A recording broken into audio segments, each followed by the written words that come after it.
사도행전 강의 35번째 시간으로 복음을 위한 영적 전쟁이라는 제목으로 말씀을 보겠습니다. 하나님 백성들에게는 두 가지 영적 전쟁이 존재합니다. 한 가지는 우리 마음 가운데서 벌어지는 영적 전쟁이죠. 바로 우리가 구원을 받았지만 우리 안에 있는 이 마귀와 세상에 쉽게 유혹받고 영향을 받는 이 옛사람이 여전히 우리 안에 남아있기 때문에 성령으로 말미암아 새 사람이 태어났지만 우리 안에는 여전히 이 갈등과 고민이 존재합니다. 바로 우리 옛사람과 새 사람 사이에 있는 이 갈등의 과정이 바로 아주 중요한 성도가 지나야 하는 영적 전쟁이죠.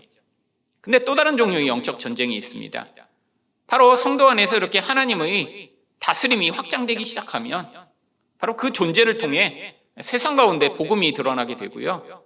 바로 그때 나타나는 이 마귀와 세상의 이런 공격과 박해로 말미암는 영적 전쟁이 존재하죠. 오늘 본문에는 바로 이렇게 세상 가운데 복음을 전할 때 마귀가 세상과 사람을 통해 공격하는 이 영적 전쟁에 대해 보여주고 있습니다. 그렇다면 성도는 복음을 위해 어떻게 싸워야 하나요? 첫 번째로 주님의 능력을 덧입어야 합니다. 1절 말씀입니다. 이에 이고니온에서 두 사도가 함께 유대인이 회당에 들어가 말하니 유대와 헬라의 허다한 무리가 믿더라. 새로운 도시 이고니아라는 곳에 가서 복음을 전했는데 거기서도 많은 사람들이 이렇게 예수를 믿는 놀라운 은혜가 나타나기 시작했습니다. 근데 이렇게 복음이 잘 전파됐다는 건 다른 말로 이야기하면 이제 이 마귀의 공격이 이제 심하게 나타날 때가 되었다는 것을 또 의미하는 것이죠. 마귀는 하나님 백성이 이렇게 복음 전파를 통해 하나님 나라를 확장하지 않으면 그렇게 간섭하거나 박해하거나 공격하지 않습니다.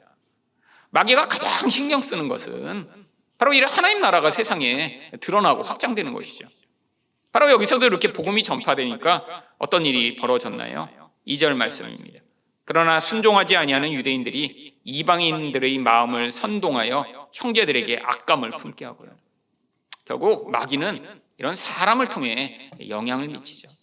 사람의 마음을 주관해서 이 복음을 제대로 전파하지 못하도록 개입하기 시작하는 것입니다. 그때 이 사도들이 어떻게 싸웠나요? 어떤 사람들은 이 영적 전쟁을 마치 보이지 않는 이 마귀랑 기도해서 싸운다라고 하는 사람도 있고요. 아니면 예전에 십자군 전쟁처럼 타종교인들과 가서 전쟁을 하면 싸워야 된다고 하는 사람들도 있었죠. 여러분, 이거는 영적 전쟁이 아닙니다.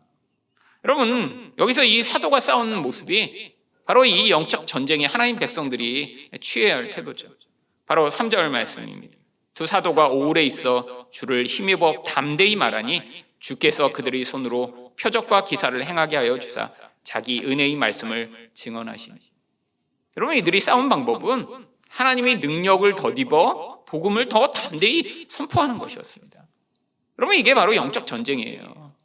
사람들이 악감을 품고 위협하고 박해하고 부끄럽게 만들고 그때 위축해서 이 복음을 전하지 못하게 만들려고 하는 것이기 때문에 그들과 싸우고 그들을 비난하고 공격하는 것이 아니라 오히려 하나님의 능력을 덧입어 복음을 더 담대하게 전파할 때 하나님이 그때 하나님의 능력으로 그 복음이 드러날 수 있도록 하시는 것입니다.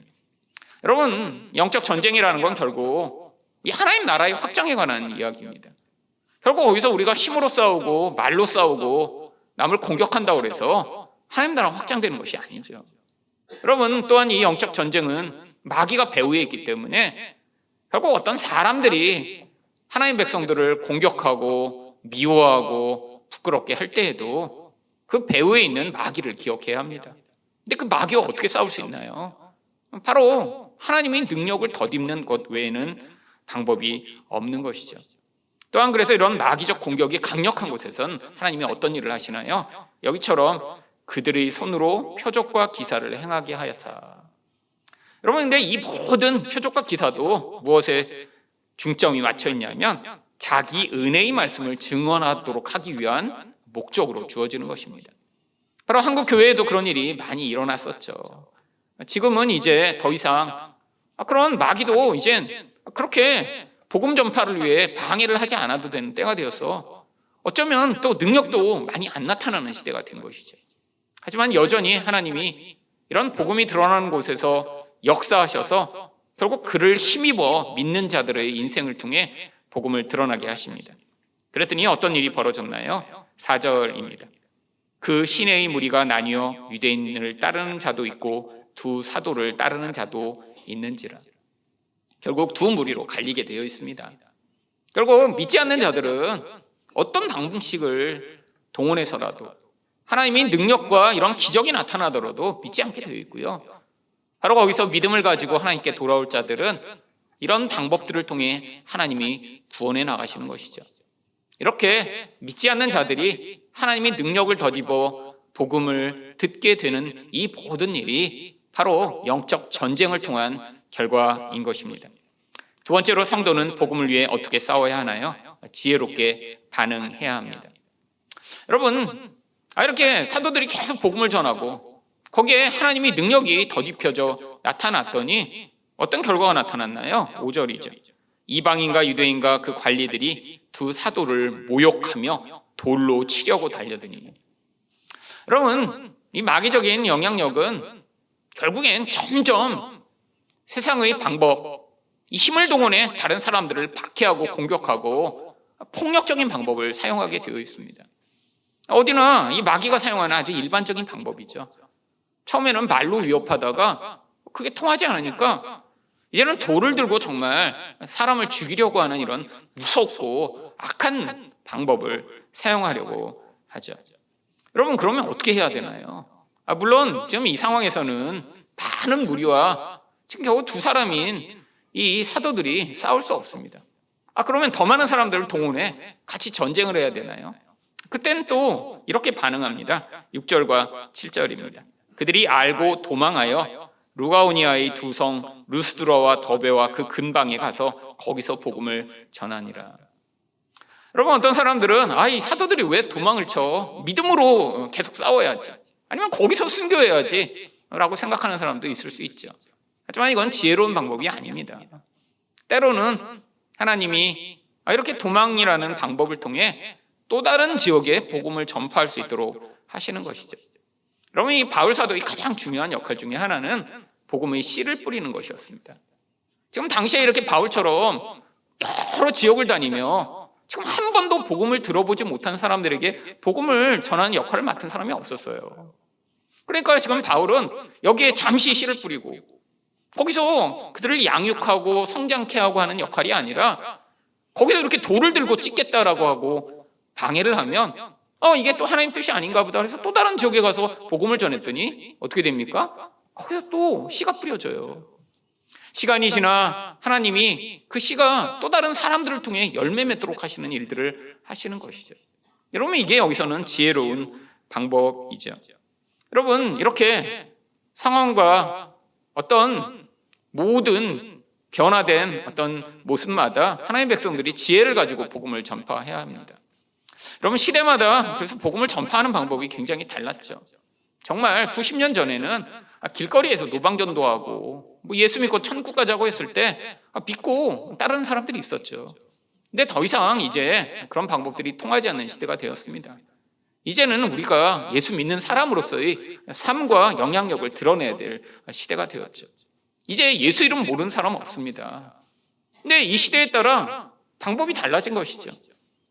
더 이상 이제 예수 믿으라고 큰 소리로 길거리에 나가 외친다고 해서 사람들이 예수를 믿는 시대가 아니라 이제는 변화된 하나님 백성의 모습이 다른 사람들에게 하나님 나라를 드러내는 그런 광고판처럼 돼서 이제 그 사람을 통해 이제 저 사람을 보니까 진짜 하나님이 살아계시구나 하는 사람들이 교회로 오게 되는, 여전히 하나님이 하나님 나라의 영향력을 다양한 방법으로 행사하고 계십니다.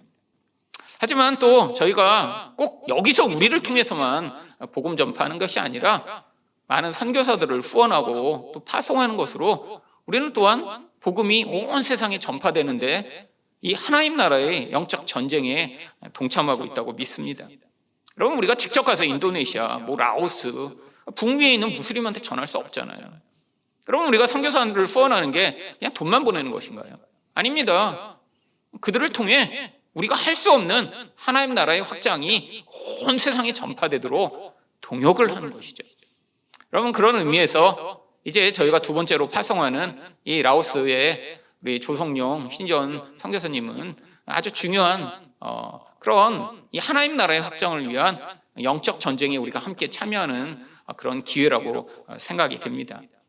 저희가 함께 마음을 모아 같이 기도하고 또 여러분들이 헌금으로 우리가 함께 그들을 보낼 때 거기서 열매를 맺는 그것, 그리고 그들이 열매를 잘 맺을 수 있도록 우리가 지속적으로 함께하는 그 일이 바로 여기서 우리가 밖에 나가서 사람들을 데리고 오지 못하더라도 또한 중요한 하나님 나라의 이런 일이라고 믿습니다.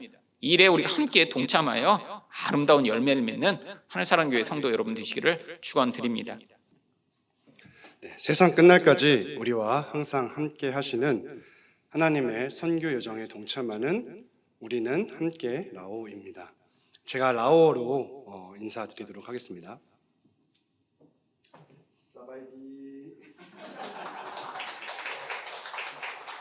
네, 라오스는 상자부 불교 문화권이기 때문에 사실은 여기서부터 인사를 시작하고요. 근데 승려에게, 이제 승려가 가장 존경받는 직업인데 이제 머리로도 합니다. 근데 승려에게도 머리로 하는데 제가 성도님들한테 사실은 뭐 이렇게 해야 되겠죠. 네, 근데 저도 여러분을 존중하는 마음으로 인사를 드렸습니다. 라오스에 대해서 간략하게 말씀드리겠습니다. PPT를 참조해 주시면 감사하겠습니다. 네, 동남아시아에서 유일한 내륙 국가입니다. 국명은 라오 인민민주공화국입니다. 수도는 비엔티안인데요. 현지어 발음으로는 위양짠이라고 합니다. 인구는 769만 명 정도이고요. 그리고 면적은 한반도의 약 1.1배입니다. 언어는 라오어를 공용어로 사용하고 있습니다. 종교는 이제 대다수가 불교고요. 토속 종교도 있습니다. 그래서 두 개 합쳐서 대략 한 97% 정도 되고요. 기독교 같은 경우에는 1.5% 정도가 됩니다. 네, 민족은 미존도 종족이 74.6% 정도 있습니다. 다음 장면을 넘겨주시길 부탁드립니다. 이 지금 라오스 국기가 있고요. 또 현재 남아있는 공산국가의 국기들이 있거든요. 혹시 다른 점이 무엇인지 보이시나요? 역시 하늘사람과는 다릅니다. 별이 없습니다. 별이. 라오스 국기에만 별이 없습니다. 사실 저희가 지금 라오스 지역 연구를 하고 있고요. 논문까지 작성을 완료했는데요. 또 앞으로도 계속 공부할 예정인데요. 아직까지 왜 별이 없는지 답을 찾지는 못했습니다.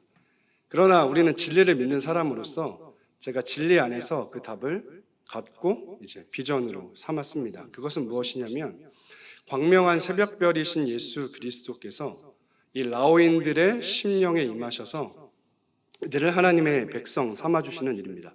왜냐하면 라오스의 국기에 가운데에 있는 그 하얀 원형이 라오스인들의 순수한 마음을 상징하거든요. 이 순수한 마음에 그 별이 임하시는 그 놀라운 역사. 그리고 라오라고 하는 말 자체가요, 헬라어로 백성이라는 뜻이 있습니다. 그래서 하나님께서 이들을 하나님 백성 삼아주시기를 이제 비전으로 품었습니다. 또한 그래서 이들이 하나님의 새 언약 백성이 되어 많은 사람을 옳은 대로 돌아오게 하여서 별과 같이 영원토록 빛나는 그런 또 다니엘의 말씀을 붙들고 이제 라오스가 선교하는, 이제 라오스 선교가 아니라 선교 라오스가 되는 꿈을 품기로 했습니다. 그렇다면 왜 라오스일까요? 첫 번째로는 낮은 복음화율인데요. 바울도 그리스도의 이름을 부르는 곳에는 최대한 이름을 전하지 않겠고 또 남의 터 위에 건축하지 않겠다. 나는 그리스도의 이름을 부르지 않는 곳에 가서 전파하겠다라고 말씀하였습니다. 저희도 바울의 뜻을 따라 또 함께 그렇게 가고자 합니다. 세계에서 미전도 종족 국가가 많은 수로 10위에 해당합니다. 이들은 복음을 기다리고 있고 또 복음을 전할 사람을 기다리고 있습니다. 두 번째로는 창의적 접근 지역입니다. 현대 선교에서 이 창의적 접근 지역이 참 중요해졌습니다. 여기는 이제 사회주의 체제로서 전도가 불가합니다. 그렇지만 그렇기 때문에 저희는 다른 복음의 접촉점을 찾아서 이제 전도해야 합니다. 그런데 이제 하나님께서 이 지역을 주목하고 계시다는 것이고 마게도니아 사람 하나처럼 와서 좀 도와달라, 건너와서 도우라 하는 땅이라고 말씀드릴 수 있습니다. 세 번째로는 열악한 현재 상황인데요. 네, 동남아시아에서 GDP 기준으로는 이제 두 번째로 가난한 나라이고요. 그러다 보니까 이제 라오스의 사람들은 이제 소망이 없습니다. 그래서 다음 세대들은 탈라오스가 꿈인 시대를 살고 있습니다. 그리고 또 여기는 이제 기독교 박해가 너무 심합니다. 오픈도어 선교회의 월드와치 리스트에 의하면 올해 세계 기독교 박해 지수가 22위 정도에 해당하고 있습니다. 가기 쉽지 않은 땅은 맞지만 또 에디오피아 내시가 이제 말했던 것처럼 이들은 현지 교회가 약하기 때문에 와서 좀 지도해주고 양육해줄 사람을 이제 기다리고 있습니다. 제가 사실 이걸 준비하면서 성도님들과 나누고 싶었던 마음은 선교는 하나님이 하신다는 것입니다. 근데 하나님이 하시는데 하나님은 하나님의 백성을 통해서 하십니다. 그래서 교회가 선교하는 것입니다. 제가 사실 중동 이슬람권을 품고 10몇 년을 준비해 왔을 때 하나님께서 그것을 십자가에 못 박으셨을 때 사실 정말 힘들었거든요. 근데 그때 하나님께서 하늘사랑교회를 만나게 하셔서 엄청난 위로와 또 행복을 또 회복을 주셨습니다. 너무 감사드리고 또 그런데 사실 목사님께서 큰 사랑과 배려로 너희들이 가고 싶은 나라에서 너희들이 하고 싶은 사역을 하라고 하셨어요. 사실 이런 교회가 정말 찾기가 쉽지 않거든요. 그랬는데 이제 하나님께서 그렇게까지 열어주시니까 야 이제는 정말 이제 갈 수 있나 보다. 그래서 처음에는 튀르키예라고 하는 나라를 품지 않았습니까? 근데 이제 다 열렸는데 하나님만 닫으신 거예요. 다윗의 열쇠를 가지셨으니까 하나님 닫으시면 뭐 열 자가 없지 않습니까? 그래서 뭐 비자 문제나 현실적인 여러 부분들이 지금은 또 놀랍게도 열리고 있습니다. 그러니까 진짜 하나님께서 여기가 아니라고 하시는구나라고 확인할 정도로 지금은 튀르키예도 좀 다시 열리고 이런 상황인데 그때 당시는 저희가 함께 이제 나라를 결정할 당시는 다 이제 이슬람권이 막힌 상황이었어요. 그래서 이제 도대체 계속 기도하면서 하나님 왜 이게 무엇입니까? 왜 우리가 또 이제 라오스를 가야 됩니까? 라고 할 때 하나님께서 주신 마음은 하늘사랑교회다라는 것이었습니다. 너가 선교하려고 하니까 자꾸 나랑 마음이 맞지 않는 거다. 하늘사랑교회가 선교하는 것이다. 그리고 제가 이제 하늘사랑교회의 선교에 대해서 좀 생각해 보게 됐어요. 근데 우리 지금 선교사님 전체를 봤을 때 사실 이슬람권 선교는 이미 너무 잘하고 계시지 않습니까? 근데 공산권 선교가 이제 없었던 거예요, 당시에. 그래서 하나님께서 여기로 보내시나 보다라고 생각을 했습니다. 말세에 이제 사단의 견고한 진 가장 큰 두 기둥이 바로 이슬람권과 공산권입니다. 하나님께서 우리 이 교회를 얼마나 사랑하시고 또 얼마나 이 교회에 기대를 가지고 계시고 소망을 가지고 계신지를 저는 하나님의 섭리로서 받아들였어요. 하나님이 이 교회를 신뢰하시는구나. 우리 교회가 복음으로 충만한 교회고 이 복음만이 사단의 견고한 진을 무너뜨릴 수 있으니까 이슬람권과 공산권에 보내시는구나. 모든 교회에게 이렇게까지 두 기둥을 맡기시지는 않습니다. 이건 엄청난 우리에게 특권이라고 저도 그렇지만 우리 성도님들도 받아주셨으면 감사하겠습니다. 다음 넘겨주시면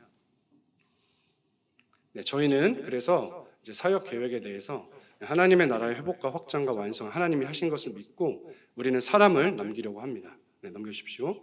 그래서 한편으로는 현지 교회를 세워나가는 일에 힘쓸 거고요. 그래서 신학교 사역이라든지 또 그 어떤 현지 교회를 세워가는 것을 할 것이고요. 또 계속해서 넘겨주십시오. 또 다음으로는 이제 불신자들을 전도해서 특별히 다음 세대를 전도해서 예수 제자 삼고 선교사로 양육하려고 합니다. 또 마지막으로는 이 시대에 지금 한국 교회가 다음 세대가 이제 너무 힘들다고 얘기하고 있습니다. 그래서 이 다음 세대를 살리는 방안으로 현지인 제자화뿐만이 아니라 한국 교회의 청년 청소년들을 동원하여서 선교사를 훈련하고 양육하는 일을 하려고 합니다. 이 두 가지가 함께 갈 때에 하나님께서 한국교회 회복을 주실 줄 믿습니다. 사실 한국교회 다음 세대를 일으키는 여러 가지 하나님의 대안 중에 하나가 바로 이것입니다. 오히려 이들을 선교사로 훈련시켜서 제3세기로 파송할 때에 하나님께서 역사하실 것입니다. 제가 이렇게 믿는 이유는 성경에도 나와 있지만 우리 믿음의 선진들이 여러분께서도 다 들어오신 말입니다. 선교하는 교회는 망하지 않는다. 항상 들어오셨죠. 그래서 저도 다음 세대가 선교한다면 한국교회가 망하지 않을 것을 믿고 현지와 한국교회를 연결하는 사역을 하고자 합니다.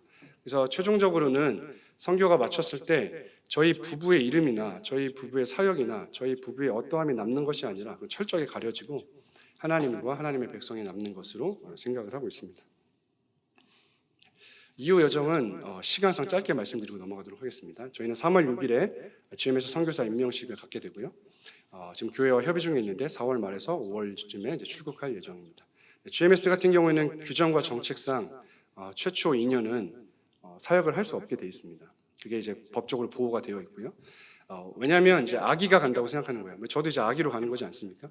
아기 가서 이제 언어 배워야 되고 현지인들의 도움을 받아야 되고 그래서 주러 가는 게 아니라 처음에는 현지인한테 다 받고 그리고 이제 그 다음에 복음의 접점을 찾고 지역 연구를 하고 선배 선교사님과 관계를 하고 팀 사역을 하고 또 여러 가지 것들을 배운 다음에 그걸 가지고 선교할 수 있도록 이제 하시려고 그렇게 했습니다.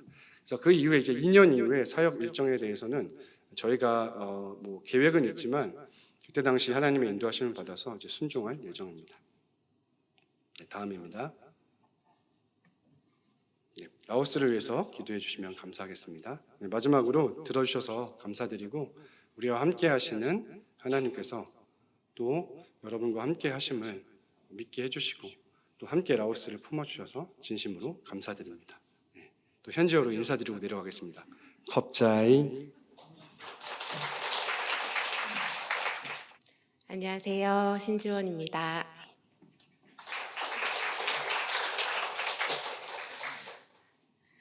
사실 작년 가을쯤부터 목사님께서 간증을 좀 준비하라고 하셔서 제가 사실 너무 당황했어요. 이렇게 성도님들 앞에서 이렇게 간증을 제가 해본 적도 없고 어디서부터 어떻게 말씀을 좀 나누는 것이 좋을까 이렇게 기도하면서 오래 고민을 했습니다. 네, 모든 성도님들도 마찬가지지만 저도 이제 청년 시절에 이제 하나님을 만나고 지금 오늘까지 선교로 부르심을 받게 된 여정이 있는데요. 오늘 제 삶 가운데 일하신 하나님에 대해서 좀 나눠보는 시간을 가지고자 합니다. 저는 모태신앙이 아니에요. 모태신앙이 아니고 믿지 않는 집에서 태어나서 20대에 하나님을 만나게 되었습니다. 제가 하나님 만나기 전에 저의 삶을 돌아보면은 3가지 키워드로 좀 정리를 할 수 있을 것 같아요. 첫 번째는 가난이고, 두 번째는 이제 가정 안의 불화이고, 세 번째는 제 안에 있었던 열등감. 이렇게 3가지로 좀 요약을 할 수가 있는데요.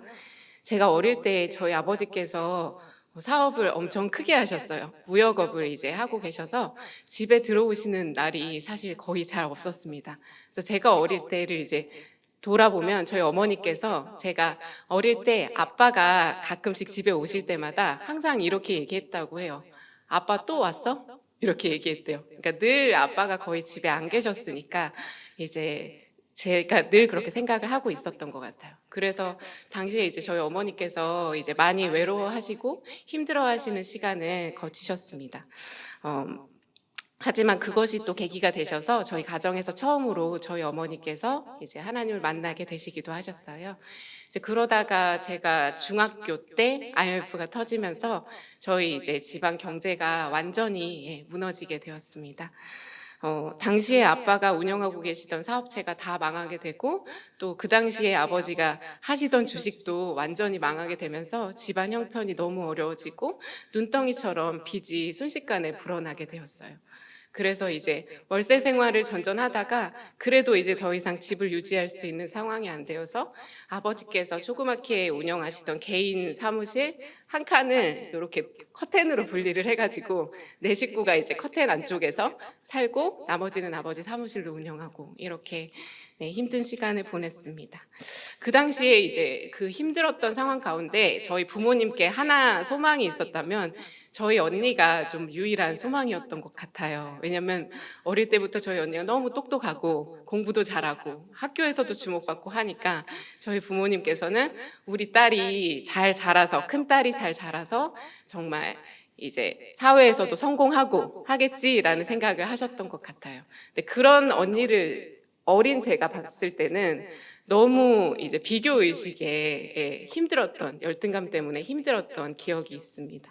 왜냐면 제가 정말 언니가 항상 어디에서나 칭찬받고 사랑받고 하는 걸 보면서 저도 막 열심히 해봤거든요. 근데 안 되는 거예요. 안 되고 나도 정말 열심히 해서 사랑받고 싶고 부모님 인정도 받고 싶은데 되지 않아서 그 마음 안에 언니와 부모님에 대한 미움이 싹트고 있었습니다.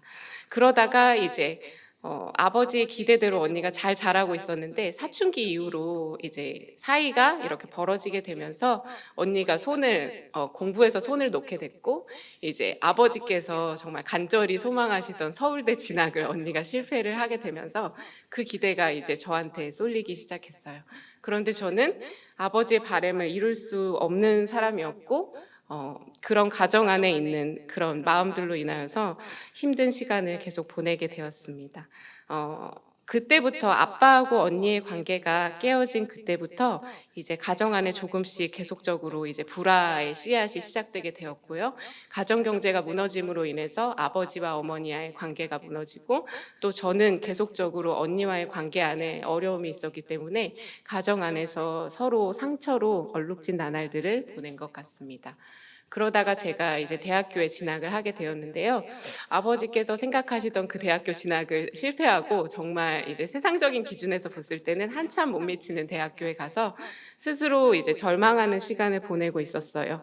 여전히 가정 안에는 갈등이 계속되고 있고 가족들이 내 가족이 모이면 싸우지 않는 날이 없을 정도로 서로 고성이 막 오가니까 집에 들어가면 너무 지옥 같아서 집에 들어가기가 너무 싫더라고요. 그래서 제가 이제 밖으로 돌기 시작했습니다.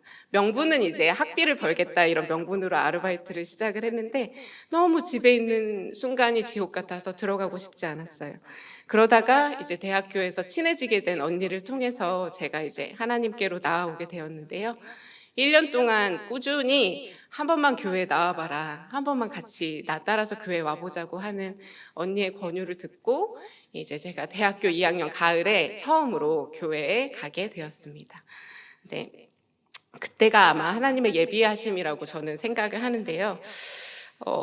사실은 그때 당시에 이제 갔던 교회에서 아까 목사님께서 총전도주의 얘기하셨는데 그런 주일에 제가 갔어요. 그래서 그 대학부에서 하는 친구 초청잔치에 가게 되었는데 사실은 그때 당시에 목사님이 무슨 설교를 하셨는지 기억이 하나도 안 납니다.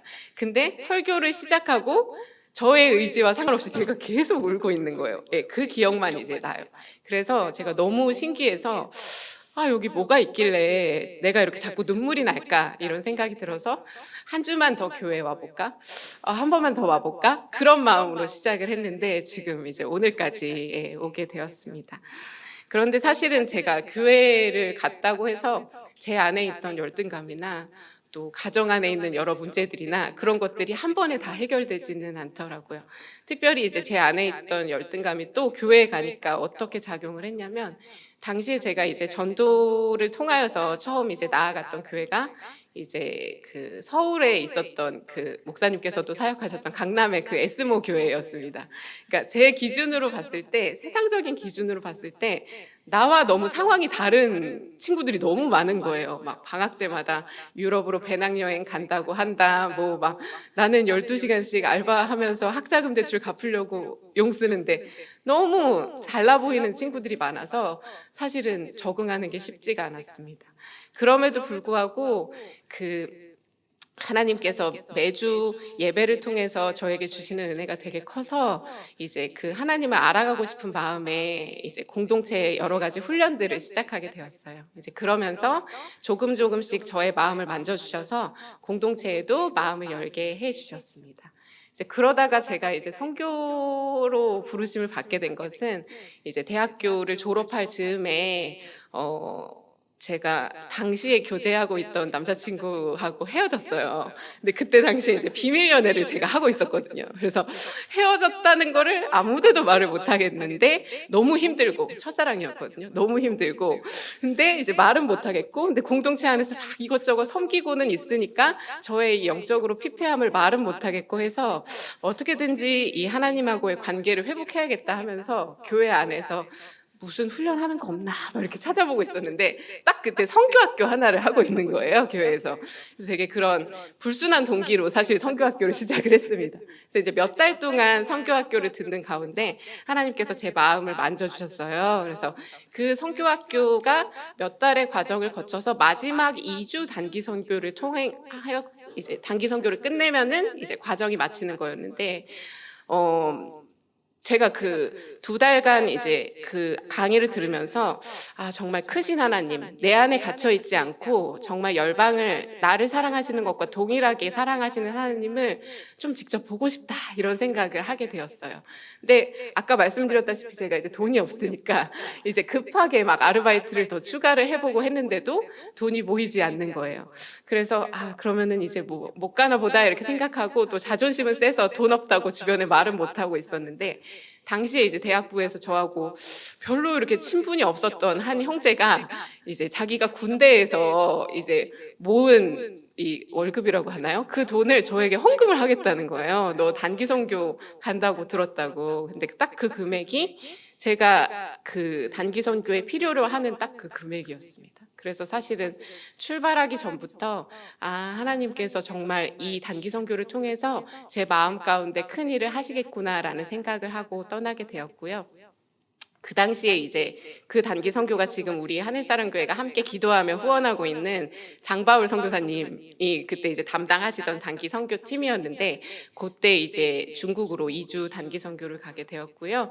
짧은 시간이었지만 정말 그 땅에서 하나님께서 놀랍게 일하고 계심을 경험하게 되었고 하나님께서 저를 선교사로 부르시지 않았나라는 마음을 가지고 돌아오게 되었어요. 그런데 사실은 뭐 여러분들도 단기 선교 가보셔서 아시겠지만 내가 정말 충동적으로 거기에서 그런 마음을 느낀 게 아닐까? 이런 생각이 들어서 한국에 돌아와서 하나님께 어떤 기도를 드렸냐면 하나님 제가 선교사로 부르심을 받은 게 맞는지 잘 모르겠어요. 그래서 확인할 수 있는 거를 전 어떻게 기도했냐면 단기 선교를 나가서 제가 한번 확인해 보고 싶어요. 그 현장 가운데에서 제가 부르심 받은 게 맞는지 확인해 보고 싶어요 라고 1, 2년 정도 최소 1, 2년 정도의 단기 선교를 통해서 확인해 보고 싶어요 라고 제가 기도를 드렸고 1년의 준비 과정을 거쳐서 이제 캄보디아로 향하게 되었습니다. 근데 이제 그 캄보디아로 가기까지 사실 가족들의 반대가 너무너무 심했어요. 제가 아까 말씀드렸던 가정 안의 불화가 이제 그 즈음에는 너무너무 이제 심각해져가지고 제가 이제 교회 안에서 섬기고 여러 가지 일들에 이제 참여하고 할 때 항상 저희 아버지께서 이제 하셨던 이야기가 뭐, 야, 돈 있고 마음에 여유 있는 사람도 그거 이제 하는 거지.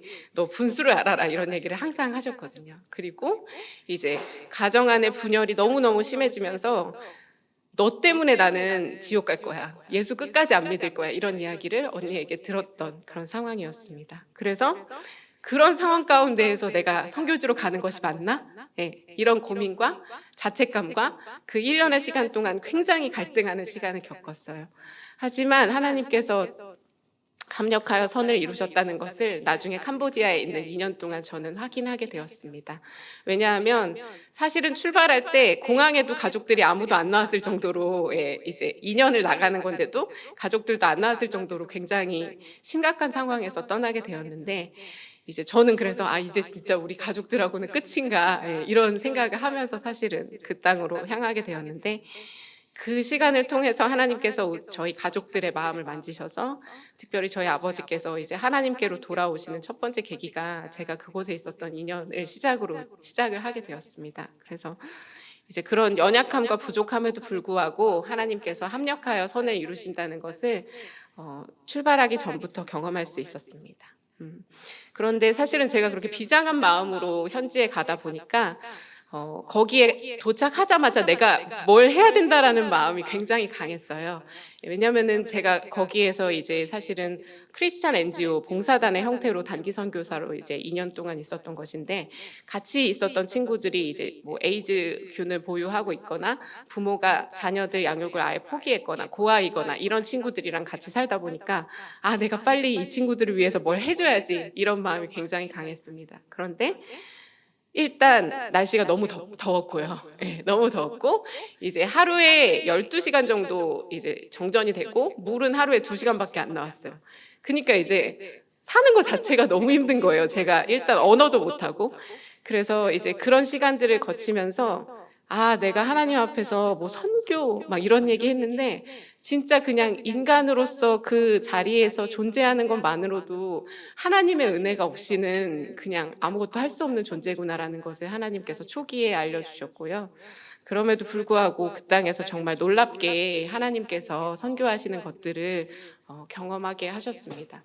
그 2년의 시간 동안 이제 제가 배운 것은 선교는 하나님께서 하시는 것이고 선교사는 하나님께서 하시는 그 선교를 가장 가까이에서 누리고 볼 수 있는 특권을 가진 자가 선교사다라는 것을 깨달았고요. 그래서 이제 장기 선교사로서의 부르심을 확인하고 한국에 돌아오게 되었습니다. 네, 한국에 돌아와서 이제 2년 반 뒤에 제가 이제 남편을 공동체 안에서 만나게 되었는데요.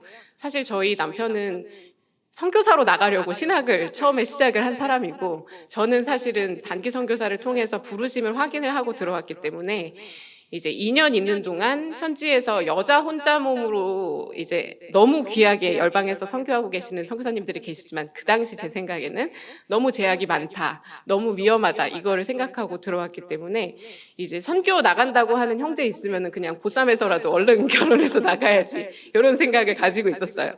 그랬는데 딱 남편을 만난 거예요. 근데 막 자기는 신학을 선교하려고 했다 막 이러니까 서로 막 확 이렇게 해가지고 이제 교제를 하다가 결혼을 했는데 그러다 보니까 문제가 이제 서로에 대한 영적인 기대치가 너무 높은 거예요.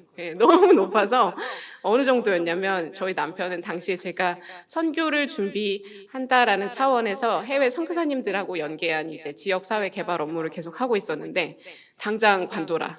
그거 아무 의미 없다. 너가 지금 해야 하는 일은 사모로서 하루에 10시간 기도하고 그 당시에 이제 저희가 사역하고 있던 교회가 총신대학교 근처에 있는 교회에서 사역을 할 때였는데 우리가 총신대 근처에서 사역을 하는 것은 너가 신학교를 가기 위함이다. 이제 그렇게 이야기를 하면서 저에게 신학을 공부해라 다 내려놓고 이제 이렇게 이야기를 하면서 남편하고 갈등이 계속 되기 이제 시작했어요. 그러면서 저는 이제 이 사람이 나를 사랑해서 결혼한 게 아니라 그냥 사모가 필요해서 결혼했나? 이런 오해를 하게 되고, 저는 저대로 이제 남편을 이제 예수님과 같은 사람일 거라고 착각을 했던 거예요. 이제 신학하는 사람이고 선교 나간다고 하니까 이만큼의 기대치를 갖고 있었는데 서로 이제 다 와장창 무너지면서 정말 세계전쟁 같은 시간을 보냈습니다. 그러면서 이제 가정 안에 여러 문제들이 떠오르기 시작했고요. 마침 당시 저희가 부임했던 교회가 굉장히 전통적인 교회여서 사모에게 요구되는 사모상이 있었는데 그 사모상에 제가 부합하는 사람은 아니었어요. 그래서 여러 가지 이제 시선과 그런 것에서 자유하지 못하면서 제가 어떤 생각을 했냐면 나는 남편의 얘기를 들어보니 아내로서도 실격, 선교사로서도 뭔가 준비가 안 된 것 같아, 실격. 교회에서 사모로서도 준비가 안 된 것 같아, 실격. 그리고 원가정 안에서도 계속 관계 안에 어려움이 있으니까 그러면은 자녀로서도 이게 준비가 안 된 것 같아, 실격. 이러면서 엄청나게 마음 안에 이제 힘든 시간을 겪으면서 그때부터 이제 불면증과 공황장애 증세가 제 안에 시작되게 되었어요. 그래서 어디 가서도 말을 못 하겠는 거예요. 너무 창피하고 내가 이렇게 영적으로 무너져 있다는 게 너무 창피해서 말하기 힘들어서 집 밖으로도 나가지 않고 힘들어하는 이제 몇 달 동안의 시간을 보냈습니다. 근데 당시에 이제 저희 남편이 뭐라고 했냐면 지금은 저희 남편 그런 스타일이 아닌데 그때는 남편을 의지하지 말고 주님을 의지해서 이겨내야지. 정말 말씀 안에만 답이 있다. 이렇게 얘기를 남편이 하면서 저를 이제 억지로 묵상의 숲 모임으로 집어넣게 되었어요. 그래서 그게 이제 8년 전입니다. 그래서 제가 안 가겠다고 처음에 막 그랬어요. 왜냐면 목사님들만 하시는 말씀 연구 모임이고 목사님 막 원어로 질문하시고 막 하시거든요. 근데 안 그래도 남편이 신학하라고 해가지고 막 반감이 여기까지 차 있는데 그거를 하라고 하는 것 자체가 이해를 못해서 안 가겠다 하다가 남편이 그럼 그냥 한 번만 와보라고 해서 갔는데 당시에 이제 목사님께서 이제 인도해 주시던 본문이 창세기 본문이었는데 제가 질문에 대한 이해나 이런 거는 하나도 잘 못했는데 목사님께서 말씀을 통해서 풀어주시는 그 복음의 그 이야기들이 너무너무 놀라웠고 그리고 나아가서는 이제 목사님께서 묵상의 숲을 하면 사실은 배우는 거에서 끝나는 게 아니라 그거를 매주 내 삶에 적용해서 이제 설교 이제 본문을 만들어 보고 대지를 만들어 보고 이렇게 묵상의 숲이 운영이 되는데, 그거를 하면서 제 삶이 말씀 가운데 다 부딪히는 거예요. 예, 완전히 그냥 다 하나하나 부딪혀가지고 내가 여태까지 자라오면서 우리 가정 안에서 받았던 상처, 결혼해서 남편과 서로 한 마음이 되지 못했던 거, 그 모든 것들이 어떤 정말 하나님께서 저를 주님 앞으로 인도하시고, 그리고 제가 어떤 존재인지, 은혜로 정말 은혜가 아니면 어떤 존재인지를 깨닫게 해주시려고 정말 하나님께서 말씀 안에서 저를 하나하나 부수시고 저의 옛 자아들을 폭로하시는 시간을 주셨습니다. 그래서 그 시간을 겪다 보니까 너무너무 매주 말씀을 들으면 마음이 막 힘든데도, 왜냐하면 제 삶이 부딪히니까 힘든데도, 그럼에도 불구하고 하나님께서 부어주시는 은혜가 너무 커서 묵상의 숲으로 이제 계속 나가게 되었어요. 그러면서 이제 정말 자연스럽게 말씀 안에서 하나님께서 복음으로 회복시켜 주신다는 것이 무엇인가를 제 마음 안에서부터 경험을 하게 되었습니다. 이제 그러다가 2020년에 제가 이제 저희 가정이 선교를 위한 걸음을 본격적으로 떼게 되었는데요. 당시가 이제 코로나가 아주 좀 심할 때여가지고 이제 선교라는 얘기를 한다니까 일단 그때는 뭐 다 거리두기 하던 시절이잖아요. 그래서 선교 나간다고 하니까 사람들이 다 약간 예, 이런 반응이었어요. 저희가 오래 기도했지만. 하지만 어쨌든 저희는 기도하면서 주신 마음이 있기 때문에 이제 우리가 선교를 위해 준비한다고 하면 길이 딱 홍해 갈라지듯이 쫙 갈라지겠지, 이렇게 생각을 했던 것 같습니다. 그래서 저희가 당시에 섬기던 교회를 사임을 하고 선교 훈련을 시작을 했어요. 이제 파송교회도 연결이 되겠지, 모든 것들이 순탄하게 열리겠지 했던 것이 이제 2021년입니다. 그런데 저희가 이제 훈련을 받는 3달 동안 중동 지역으로 당시에 기도했던, 남편이 오랫동안 기도했던 중동 지역으로 간다고 하니까 파송교회가 연결이 하나도 안 되는 거예요. 연결이 안 되고 훈련이 끝난 이후에도 1년 반 동안 계속 전국으로 면접을 다 보러 다녔는데 아무 데서도 저희를 받아준다고 하는 교회가 없는 거예요. 이제 그러다가 2022년 말에 한 지방에 있는 교회에서 저희를 2년 내에 이제 파송해 주시기로 약속해서 주파송 선교사의 신분으로 부임을 하게 되었습니다. 저희가 너무 먼 곳에, 연고도 없는 곳에 갔지만 이제 하나님이 보내주시겠구나 하는 정말 기쁨에 여기까지 가득 차서 내려갔어요. 그런데 반년 뒤에 그 있는 리더십과 당회 안에 좀 여러 가지 문제들이 생기면서 반년 뒤에 선교사 자격이 있는지 다시 투표를 해보겠습니다라고 저희가 통보를 받게 되었고, 그리고 반년 뒤에 투표를 했는데 부정적인 결과가 나오게 되었어요. 사실은 저나 남편이나 결혼한 이후에 사실 저희 자녀도 없지만 그 부분에 대해서도 너무 힘들고 어려워하는 시간을 가졌지만 저희 부부에게 사실 가장 중요하고 오랫동안 기도해온 것은 선교였기 때문에 그 당시에 이제 그게 이제 재작년 11월 무렵인데 하나님 앞에 기도하면서 저희 둘 다 완전히 밑바닥을 봤습니다. 하나님, 정말 선교 하나 하겠다고 하는데 저희가 오랫동안 기도한 게 그거 하나인데 저희 둘이 잘 먹고 잘 살겠다고 이렇게 하는 거 아닌데 그거 이렇게까지 안 들어주실 거예요 하면서 정말 노골적으로 저는 하나님 앞에 기도를 했어요.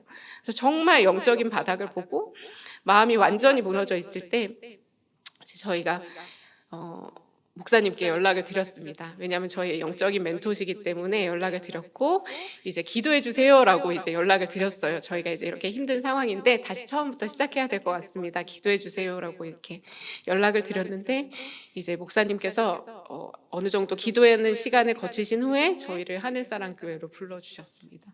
사실 저희는 너무 놀랐고요. 생각하지도 못했던 일이었기 때문에 너무나도 놀랐지만 또 한편으로는 하나님께서 완전히 무너진 저희 마음을 회복시켜 주시는구나, 위로해 주시는구나 라는 생각에 정말 감사했습니다.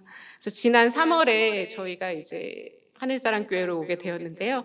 처음에 집 정리가 안 돼서 왕복 600km를 매주 경산에서 여기 서울까지 왔다 갔다 했어요. 근데 그래도 너무 기쁜 거예요. 이제 하나님께서 정말 신실하게 일해 주시는구나 하는 것이 너무 기뻤고, 또 제가 결혼하고 10년 동안 남편하고 같이 앉아서 나란히 예배를 드려본 적이 없습니다. 항상 남편은 사역하느라 바빴고 저는 이제 이렇게 따로 있었는데, 성도로서 남편과 같이 예배를 드린다는 것이 너무 감사하고, 무엇보다 복음적인 설교를 들으면서 정말 그 은혜를 누린다는 것이 무엇인지 10년 만에 경험을 한 것 같아서 너무너무 감사한 시간을 보내고 있습니다. 그 이후에도 저희가 아까도 남편이 얘기했지만 무슬림 지역을 내려놓게 된 여러 가지 결정적인 이유들이 있어서 다시 제로 베이스에서 시작해야 되는 일들이 있었는데요. 그것들을 통해서 하나님께서 저희 부부에게 알려주시고자 한 것은 너희가 아니라 내가 선교하는 것이다 라는 것이었어요. 그래서 너희의 뜻과 너희의 계획이 중요한 것이 아니라 내가 하는 것이다 라는 것을 하나님께서 알려주시고, 하나님보다 앞서려고 했던 저희의 교만, 그리고 선교사로 나간다라고 하면서도 부부로서도 한 마음이 되지 못하고 가장 가까이에 있는 사람도 사랑하지 못하는 저희 안에 있는 영적인 교만들을 다 내려놓게 하시고 회개하게 하셨습니다. 네. 그래서 저희는 이제 온 열방 가운데에서 하나님이 선교도 하시지만 저희가 선교사로 나가겠습니다. 하나님 보내주세요. 이렇게 기도도 했지만 다른 누구를 선교하기 이전에 나는 너희를 선교하는 하나님이다 라는 것을 하나님께서 깨닫게 해주셨습니다. 그래서 저희 정말 재작년 정말로 절망의 한복판 가운데 있을 때 저희를 위해서 손 내밀어 주신 하늘사랑교회 성도 여러분과 그리고 김일승 목사님께 진심으로 감사하고 있습니다. 저희가 사실 지난 8년 동안 묵상의 숲을 통해서 받은 은혜가 너무 크고요. 그리고 그 은혜를 통해서 저희 삶 가운데 하나님께서 하신 너무나도 놀라운 일들이 많이 있는데, 또 이 교회에서 저희를 파송해 주신다는 것이 얼마나 감사한 일인지 모르겠습니다. 여전히 저나 남편이나 많은 부족함이 있고 연약함이 있지만 그런 부분들은 복음의 사랑으로 덮어주시고, 하나님께서 지금까지와 같이 앞으로도 라오스 땅에서 또 저희 가정 안에서 하실 일들을 함께 기대하고 소망하심으로 기도해 주시기를 부탁드리겠습니다. 저희도 성도님들께 받은 사랑의 빛 잊지 않고 늘 기도로 함께 하도록 하겠습니다. 감사합니다.